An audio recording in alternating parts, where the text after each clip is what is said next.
With gaming seemingly growing exponentially over the past few years, it's really hard to find the diamonds in the rough at times. And I mean the real diamonds in the rough. Yes, games like Neo The World Ends With You absolutely is overlooked, and to be quite honest, is in competition for my game of the year personally. But when it comes to someone who has looked at over 100 indie games this year alone on this channel and Twitch, there are far bigger examples that really need attention. And that's what this list is for. So for this year's list, there's a couple of requirements like always. First, based on Steam Spy data, or the equivalent platform, the game couldn't sell more than 100,000 copies. If it's on Steam, it also can't have more than 2,000 reviews at the time of making this script for the year. Now, I realize that data with Steam Spy is incomplete, but it's also the best I got when it comes to these resources, and if I can find secondary resources, then I will take that into account. Secondly, I did not use Game Pass as a primary criteria in this case, as it's really hard to tell how many people played and looked at the game on Game Pass. Also note, when it comes to the ranking on this list, games will be weighed based on how overlooked they are. If a fantastic game got some attention, but a great game got zero attention, the great game will probably be ranked higher on the list. With all that said, let's get into it. The top 21 overlooked games for 2021. Number 21. Sunblaze. This is basically a game designed to be a speedrunning platformer while being accessible at the same time. Precision movement to hit jump after dash are key to hit each segment to not fall to your doom, and there's a good mixture of levels that help vary up the gameplay here. Controls are mostly where you'd want them, with minor exceptions here and there, but consistency and re-attempts are the name of the game. With options to allow for more jumps and dashes and even invulnerability from an accessibility standpoint, the game does allow for players who may have a tougher time to succeed here. But if you're also expecting a game like Celeste from a story perspective, this isn't for you. It's about the platforming challenge and not a lot more than that. But the platforming challenge is great, and it really comes down to if you want to feel the speed. For others, it's probably a pass, but it's good enough to make the list. Number 20. Blue Fire. Yep, you see this correctly, loyal viewers. This is the only game that I initially put with a negative recommendation on Steam. A lot of that had to do with the initial state of the PC release. Crashes and frame rate issues will frustrate even the most veteran a reviewer. But after going back, it seems many of those issues were fixed. And even if I'm not entirely a fan of the game, there's a reason it makes it on the list. It's gonna be a boom-bust type of game. What do I mean? Well, if you really end up loving the obvious inspirations from Hollow Knight and Dark Souls, you'll find a game with refined controls and good combat, along with some great platforming mixed in with some 3D Zelda elements. Boss battles are the highlight, and there's a world that you're going to want to explore here, even if what holds it back is that there are frustrations that may really hit certain players at their core. Being lost in the world can get really annoying, and it felt like a chore to figure out what the game wanted you to do. Doesn't help that the Dark Souls-like checkpoint system, in my opinion, felt unnecessary. If you have a high tolerance for frustration and love to explore in Metroidvanias or 3D platformers, Blue Fire is probably for you. But if you don't, well, it's the game on this list I'd tell you to avoid. But it still makes the list. Number 19. Astalon, Tears of the Earth. Somewhere between a classic NES game and the new blood-stained Curse of the Moon, Astalon Tears of the Earth's simple combat and Metroidvania transversal may take you back to a simpler time, but will push you in combat in the long haul, as every hit will be felt in the limited checkpoints and health recovery system. The upgrade system being only available on death is annoying, but it's also brilliant at the same time to complement the actual gameplay. It follows the KISS principle and yet has some complexity in the level design, going back and forth gathering key items, while trying to hang on to that little segment of health. The visuals are good for the era it's going for, the sound design and music complement it well, and yes, if you want a game that's easier or has evolved from the NES days, it's maybe not the game for you. But if you want to relive those old days, pick it up now. Number 18. Arietta of Spirits. When it comes to charming and heartwarming games, you're not going to find a lot of games that do it better than Arietta of Spirits.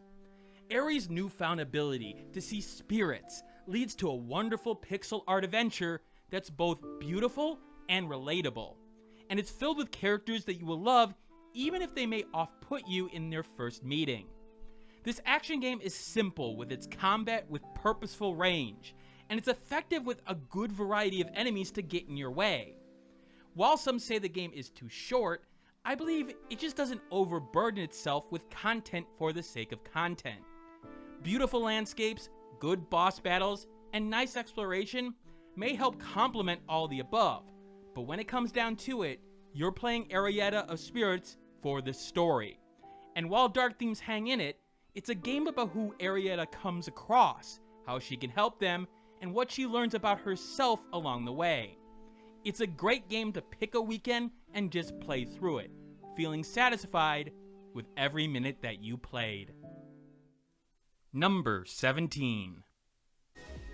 Dandy Ace. Dandy Ace is on this list for one particular reason: its card system.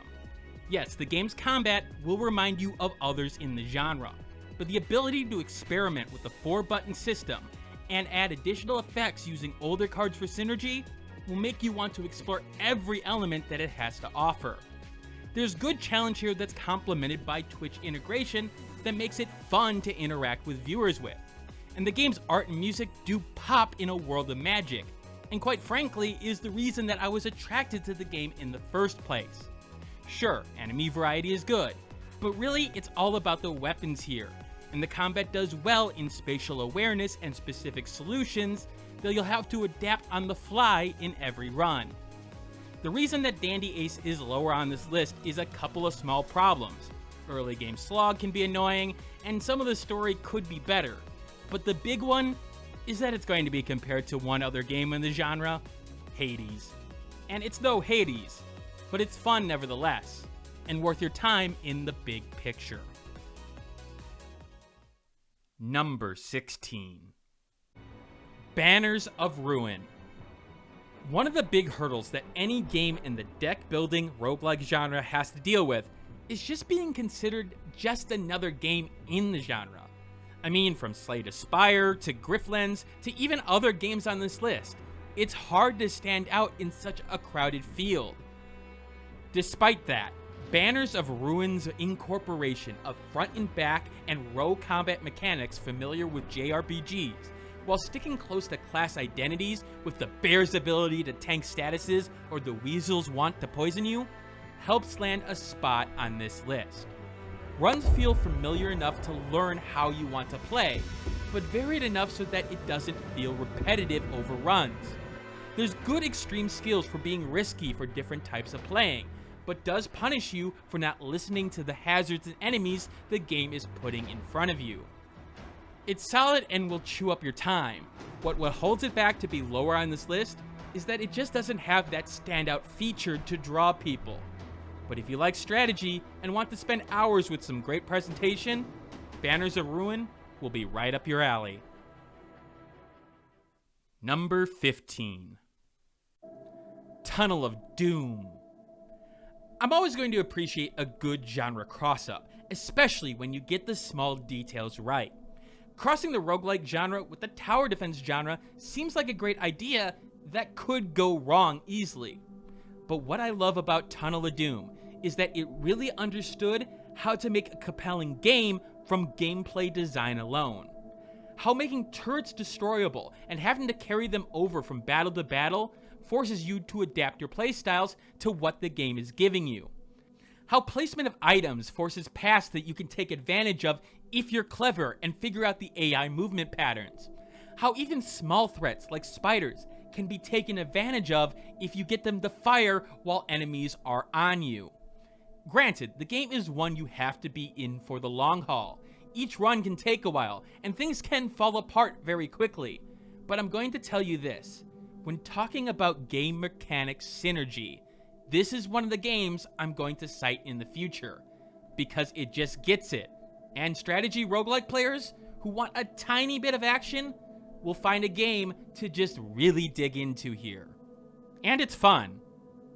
That's it. It's just fun. Number 14. Ziggurat 2 and Into the Pit. Yeah, I'm cheating for putting two games at the same spot, but both of them are along the same lines. A roguelike RPG FPS with repetitive enemy waves that has customization in runs at the start to allow you to upgrade it as you go along. Each of them have a unique art style, and while Ziggurat 2 has customization in characters and an overall upgrade tree, Into the Pit's level selector in combining metals and level types at the start leads to some interesting mashups. Both have AI that isn't the greatest, but that's purposeful. It allows for some strategy to take advantage of because you'll be facing a lot of numbers. The funny thing is, both of them have different strengths in combat. Weapons for Ziggurat and enhancements on base weapons for Into the Pit, and they both present different challenges. Both of them presented fun combat, however, that isn't exactly the best in the genre, but does enough to keep your attention and making you want more. Look, if you want to choose one or another, I'll stream both these week on Twitch just to show that, yeah, okay, this is what it's like. But when it comes to roguelite FPSs, each of them are worth your time. And really, I didn't want to leave just one of them off the list and take two spots otherwise if I put them both on. So, you get a twofer. Number 13. Osteoblasts. Having a strong class, equipment, and skill system that helps fuel interesting strategy and experimentation, Osteoblasts has you playing as a skeleton making his way through a strange and interesting world. Good difficulty progression is present without feeling grindy, and the focus on morrow and secondary effects helps uniquely define the game, which makes you look at things in a different way when it comes to combat. The pace is exactly what you'd want from a small RPG game, and the humorous nature of the game doesn't take away from the main story, but still gets a lot of laughs and a few awes after you come across a new enemy. And of course, you've got great music by the great Electro Bear. It's a great game to play here and there, and it's actually sort of sad. Even I had forgotten it was this year, and it almost didn't make the list because of that. That would normally say that it didn't make an impact, but when you play 100 indie games in a year, yeah, things start to blend together in terms of time. Osteoblast is worth your time and your hard-earned money. Make no bones about it. Number 12. Hoa. When it comes to capturing experiences like Journey and Gris, the whimsy of adventure along with beautiful presentation is what Hoa brings to the table. Having a Studio Ghibli-like elegance, it's a game to get lost in with the music and sound design, as you utter "aww" at moment after moment, while trying to really pay attention to every small detail the game is throwing at you. And while it's a short game that has minimal platforming challenge, that's not what it's trying to be. It's trying to be an uplifting story that captures the concept of innocence while soothing your troubles away. If you have any stress in your life and want something to bring out the childlike wonder in you, Hoa is a game that deserves your time and attention. Number 11. Phoentopia Awakening. I stated in my Steam review of this game, which has a curator in the description below by the way, that this game was destined to be on my end of the year overlooked list. No, I'm not Nostradamus. In today's modern landscape, a game that doesn't scream flashy with the trailer and boom with the marketing won't get noticed. This, despite a game that has refined and shined its alternative gameplay design to a sheen. Gameplay in both combat and puzzles has a great variety, feeling familiar to the genre, but also having its own creative spin on many things within it. It understands that the control set must be tied to the game's design specifically, and there's good side missions and story that you'll want to keep on digging into to see more of what the game has to offer. Sure, you'll get lost, and those who are stubborn in their playstyle will get frustrated. But if you want a game that feels like an adventure from start to finish with that indie charm to it, you could do a hell of a lot worse than Phoentopia Awakening. Number 10. Galactic Mining Corporation. Honestly, I'm sort of surprised I enjoyed this game as much as I did. On the surface, Galactic Mining Corporation is somewhere between a puzzle game and a clicker game. And well, I'm not exactly known for being kind to clicker games. I'm not a fan. Nevertheless, this is a game about gathering things by drilling to the center of planets, getting resources from drilling, upgrading a ton of things for you, and then repeating the process with more difficult drills. If you like the process of upgrading yourself 1,000 times over hours, then this is for you. And there's similarities to clicker games in that aspect, but the core gameplay of choosing how to drill down has enough interaction and strategy for those who don't just want to mindlessly drill. But hey, that's sort of the fun part. You can mindlessly drill and upgrade like a clicker game. Upgrades have a lot of options in terms of helping you out, whether it be pilots who have specific skills that can help you get through specific hazards, or power-ups that can really drill through things with power. In fact, now that I've played more for this video, I hope I don't get addicted to this like I did before. My backlog is huge, but if you want a game like that, well, yeah, here it is. Number 9. Stonefly. Uniqueness is something that I put a premium on when it comes to reviewing games on this channel. We need less Ubisofts of the world, and more games that have other types of flaws, but feel like something different yet familiar in the world of video games. Stonefly very much falls into that category. Its gimmick with combat is that it's basically King of the Hill, forcing you to blow enemies off the spanning environment through a series of pushes, dashes, and stuns to be the sumo wrestler of this world. Good enemy variety forces you to use your defensive options wisely, and it's one of those games that may not wow you in one specific way, yet you'll want to keep on going to see the reasonable story elements and to get another dose of being the man on top of the mountain. Something about this crazy perspective of mechs in an insect environment, yet not really shrunk down, just really resonated with me from a world perspective. And there are a lot of little upgrades that make sense in this world, but I wanted to see what the next upgrade was. Quite frankly, there's not a lot I could say negative about the game. So give it a chance. Number 8. Unsighted.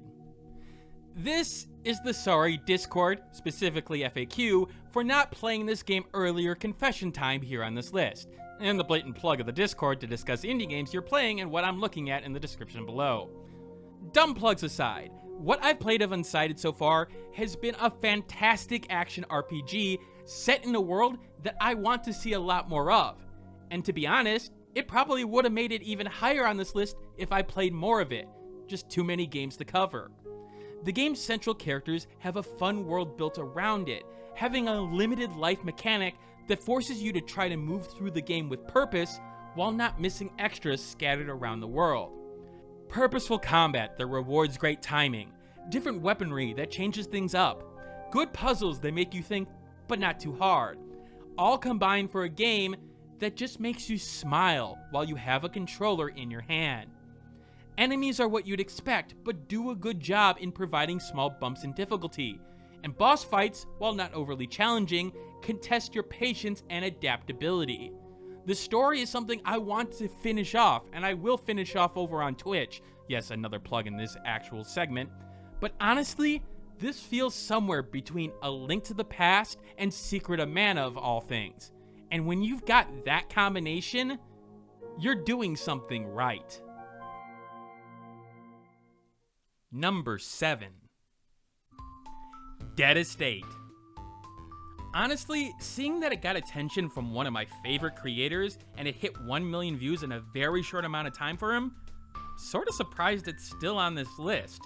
Yes, Big Booby Lady is all over the thumbnails of this game, and sadly in its joke reviews, I mean, Jesus Christ, but it overshadows a game with some great roguelike shooting that uses its non-traditional camera angle to present new movement challenges, but pairs it with a great selection of guns and items that are fun to use. Guns like the air gun are just hilarious to fire, but even weapons like the shotgun have a good base power that helps you feel the punch on every fire. The items and characters lead to different playstyles that you can take advantage of, and there's good enemy variety with surprising secrets in the story that makes you want to complete it with multiple characters. There's an upbeat style with some great music that keeps the action going, and it's also got cute references to gaming's past that even the most casual fan will appreciate. And no matter what, you get a game that shows the love of everything gaming, and sometimes you really need that in a game. Dead Estate proves that a simple change in view can really alter how a game plays and how you play it, and uses those gameplay systems to move the game to the next level. If you like anything top-down shooter-wise, Dead Estate is a must-have for you to play. Number 6. Demon Turf. Look, if you're a 3D platforming fan and haven't heard of Demon Turf at this point, exactly what are you doing with your time? I mean, I know, it doesn't have the popping visual color of games like A Hat in Time, or the budget of something like Yooka-Laylee, but what it has is grit and content. You want sports minigames? You got them. Camera challenges? Yep. Extras galore? Yeah, sure.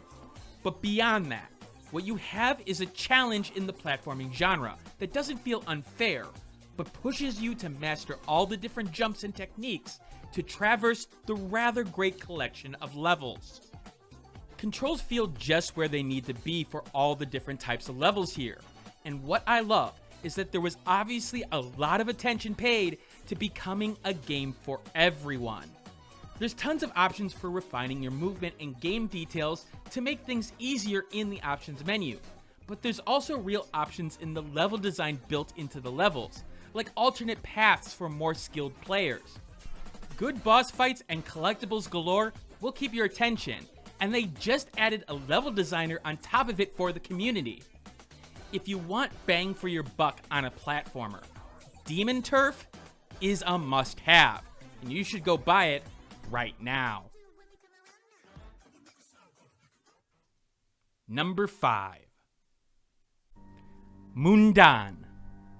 Many may look at Mundaun's graphical fidelity and may consider that it doesn't have the tools to really succeed in the horror genre. And for any of you who thought that, stop it. Stop it right now. Graphics and jump scares don't make a horror game. Atmosphere does. The feel of dread that embeds itself into your very soul, unsure of what's going to happen or what's around the corner. From successful horror games like Five Nights at Freddy's to horror-adjacent games like Yuppie Psycho, they all capture some form of atmosphere. Mundaun captures unease and dread left and right, all in the medium of a folk story that you can picture hearing from an old grandmother from a remote village. The black and white aesthetic puts enough detail into creating the outlines of abominations, but leaves enough open to the imagination to allow your head to fill in the horror details in there.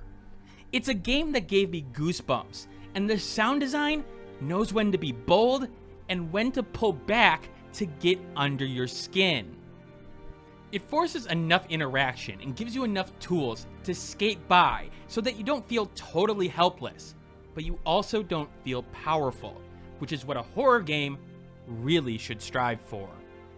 This is not the game to watch on a YouTube video or on Twitch. It's for you to experience yourself and to feel the horrors of this world. Number 4. Unmetal. I get that humor can be the most subjective thing out there, and seeing a game that's big drawing point is parody and jokes making fun of war and stealth games from the past could be a hard sell at first. But then you have to look at the history of the developer. Fran has created fun and entertaining games in Ghost 1.0 and Unepic, and he hits another one out of the park in Unmetal. It combines solid basic stealth gameplay and action from the era of Metal Gear of the NES with hilarious gags that got me on the multiple levels of humor it went for.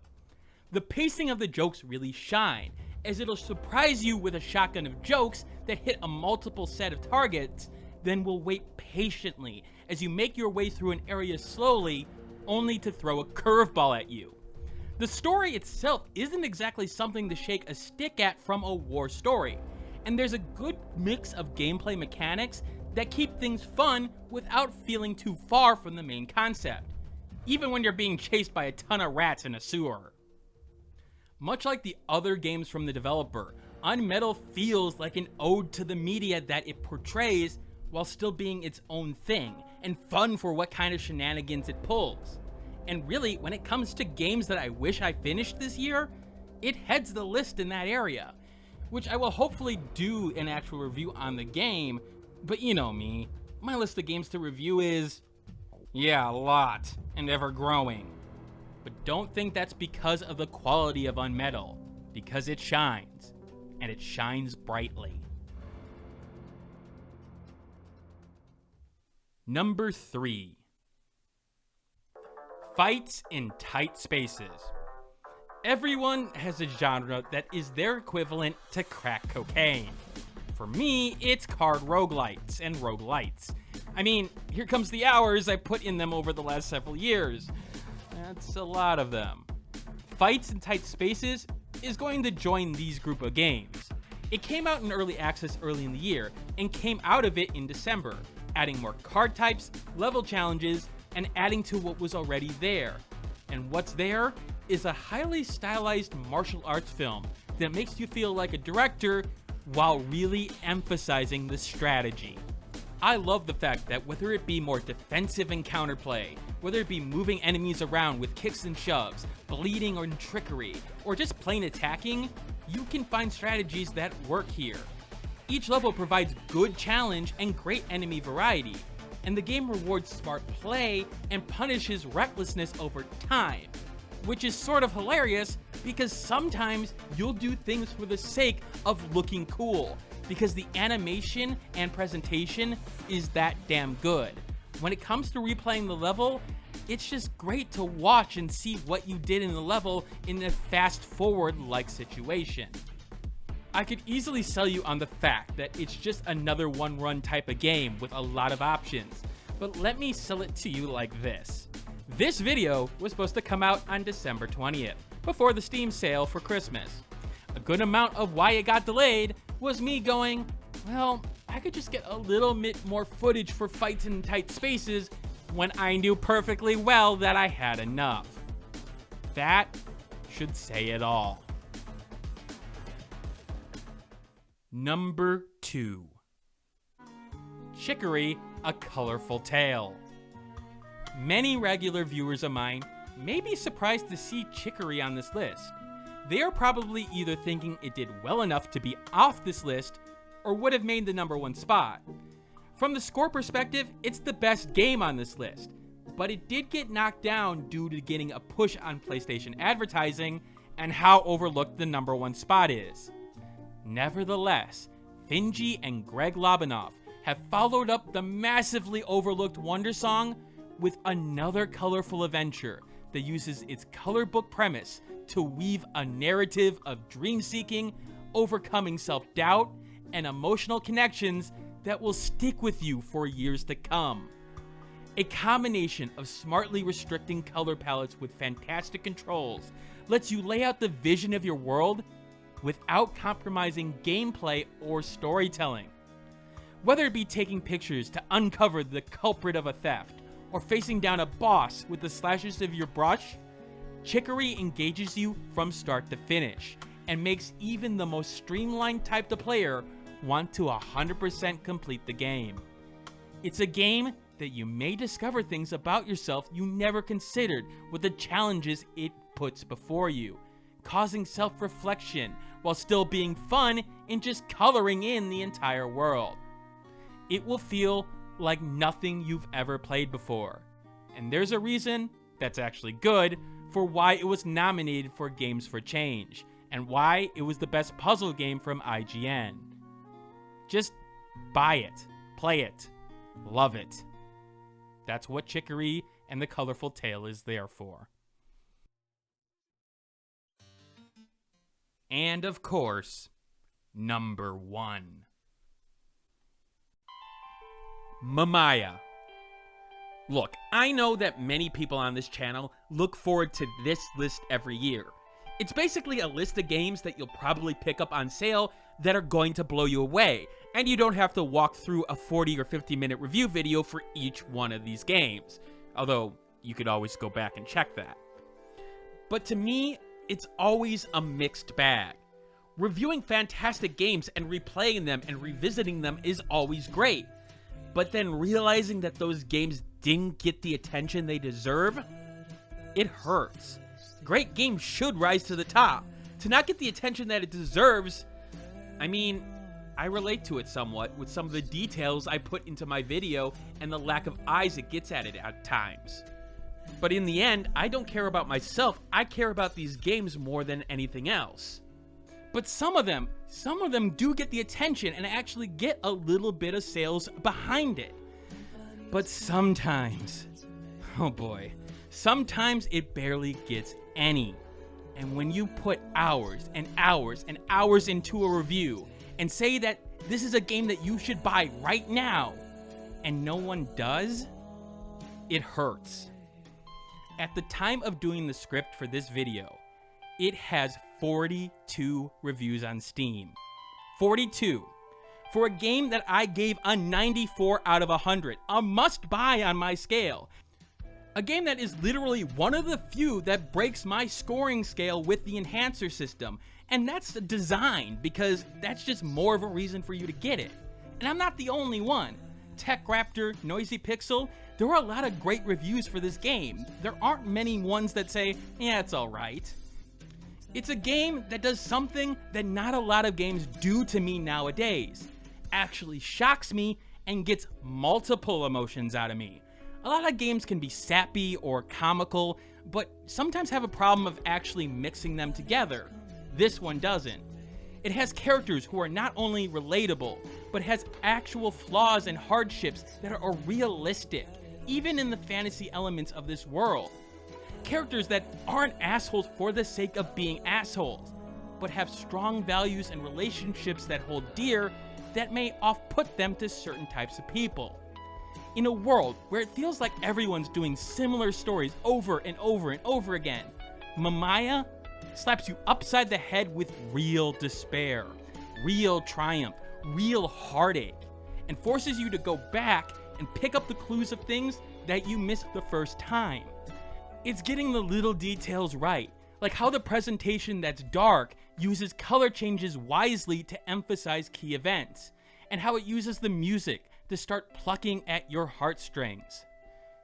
Hell, what really bothers me about this game is that of almost all the genres that are out there, visual novels are actually ones that usually have a good floor when it comes to quality and sales. That fantastic visual novels will be found by those in that community and shared around. And yet for some reason, Mamiya never did. I really don't understand that. I'm perplexed by it. Because even if a lot of stories are overlooked, Mamiya feels special. It feels like a game that shows the best of its genre. And yet here it is. On the bottom under visual novels that are obviously jokes and don't have anywhere near as clever of writing. That sucks. Look, Fruit Bat Factory, the publisher of Mamiya, is a mainstay on this list almost every year when it comes to games they publish. Enigma, Acceleration of Chicory, Seabed, you can go over a lot of ones that have been overlooked by the general audience. And I don't put this on them. They do their best, but bigger reviewers and outlets don't give them the time of day, at least in my opinion, even when they have a very popular game in 100% orange juice. They have the history to make you think, yeah, they know what they're doing. So for the love of God, if you love great stories, if you love great characters, if you have a soul, go out and buy Mamiya.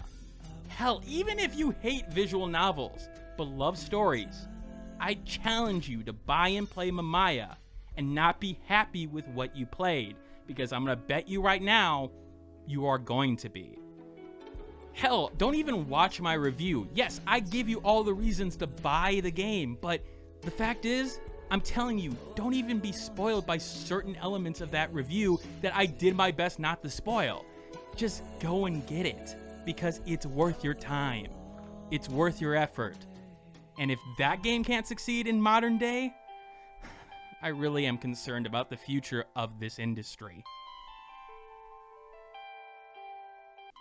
So that's it for this year's list, but I always encourage everyone to post their overlooked games that they've played in the comments section below, because any little bit of help will go a long way for those types of games. Now, if you want to find out about these games as they came out, as opposed to the end of the year, you should subscribe and follow me over on Twitch, and let me know what indie game that's coming up you want to see here or in the Discord I mentioned before. Coming up next on the channel, I have no idea yet. I may try to spend the first month or two reviewing games that I hadn't gotten back to in 2021, but it all depends on what games are upcoming and how I'm feeling that day or week. And I may change things up in 2022 to try to see if I can kickstart this channel in terms of content. But for now, this is Dragnix signing out, and as always, keep on gaming.